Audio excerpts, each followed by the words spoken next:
নমস্কার, পমসজিকে এবং জিয়া ওয়ার্ল্ডে আপনাদের স্বাগত।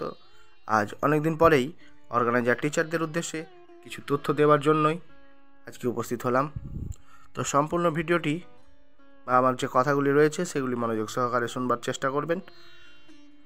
এখনও পর্যন্ত আমার কাছে যা খবর উঠে এসেছে তাতে অর্গানাইজার টিচার এই মুহূর্তে দাঁড়িয়ে নিয়োগ হওয়ার কোনো সম্ভাবনা নেই। হ্যাঁ, এই কথা শুনে হয়তো আপনাদের মনে অনেকের ক্ষুণ্ণ হতেই পারে, কিন্তু বর্তমান যা পরিস্থিতি তাতে অর্গানাইজার টিচারদের নিয়োগ হওয়ার কোনো সম্ভাবনা নেই। তা বাদ দিয়েও আপনাদের কাছে হয়তো এরকমও খবর ছিল গত বৃহস্পতিবার আপনাদের একটি কোনো আদেশনামা বা কোনো অর্ডার কপি আপনাদের আসবে, তো তাও হয়তো এখনও পর্যন্ত আপনাদের কাছে উঠে আসেনি। তো এরকমভাবে আপনাদের সময়ের পর সময় অতিবাহিত হতেই চলেছে, কিন্তু কোনো কাজ ত্বরান্বিত হচ্ছে না। আর বর্তমানে দাঁড়িয়ে যেখানে টিচার মণ্ডলী থেকে কোর্টের আদেশে, মহামান্য কোর্টের আদেশে অনেকেই বাদ পড়ছেন, সে মতো পরিস্থিতিতে এখন পর্ষদও কিন্তু ব্যতিব্যস্ত হয়ে রয়েছে এইসব আদেশের বিভিন্ন কারণ বা তাদেরকে যে জানতে চাওয়া হয়েছে যে বিভিন্ন প্রশ্ন, সেই বিষয় নিয়ে এখনও পর্যন্ত আপনাদের অর্গানাইজার টিচার নিয়ে যদি কোনো প্রশ্ন করতে যায় তাদেরকে, তারাও ব্যতিব্যস্ত হয়ে উঠছেন বা তাদের মধ্যে থেকে ক্ষোভ একটা বেরিয়ে আসছে।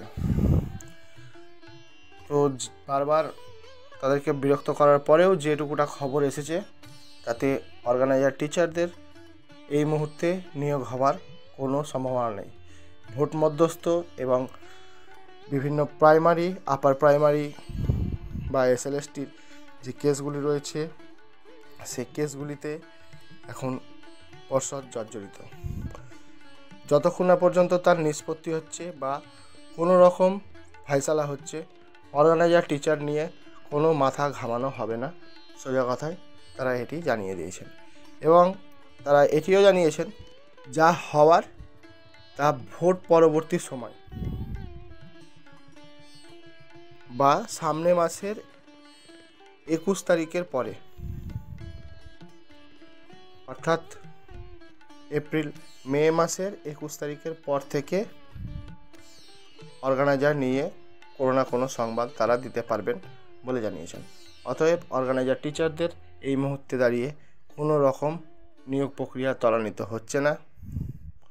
অনেকের কাছে হয়তো এই বিষয়টি মন গড়া হতে পারে, তো কোনো ডিবেটে না গিয়ে যেটুকুটা সংবাদ এখনও পর্যন্ত কালেক্ট করতে পেরেছি তাতে অর্গানাইজার টিচারদের মে মাসের 21 তারিখের পর ছাড়া কোনো রকম কেস বা কোনো রকম কাজ ত্বরান্বিত হওয়ার সম্ভাবনা নেই।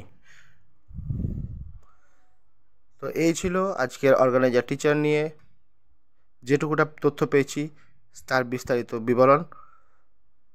অবশ্যই আপনাদের কাছে হয়তো এটি খারাপ লাগবে, তা জেনেও যেটুকুটা তথ্য আপনাদের জন্য পেয়েছি তা আপনাদেরকে সরবরাহ করলাম। যদি একটু হলেও বিশ্বাস থাকে তো অবশ্যই চ্যানেলের সঙ্গে থাকবেন, এই আশা করেই ভিডিও শেষ করছি। থ্যাংকস ফর ওয়াচিং পমসজিকে অ্যান্ড জিয়া world. Please like, share and subscribe. Thank you, visit again. ভবিষ্যতে যদি আর কোনো খবর আসে এই মুহূর্তে অর্গানাইজার টিচার নিয়ে, কোনো রকম যদি নিউজের পরিবর্তন হয়, তাহলে অবশ্যই আপনাদের উদ্দেশ্যে সে খবর আমি দিতে বদ্ধপরিকর থাকব। তো ততক্ষণের জন্য সকলে সুস্থ থাকুন, ভালো থাকুন।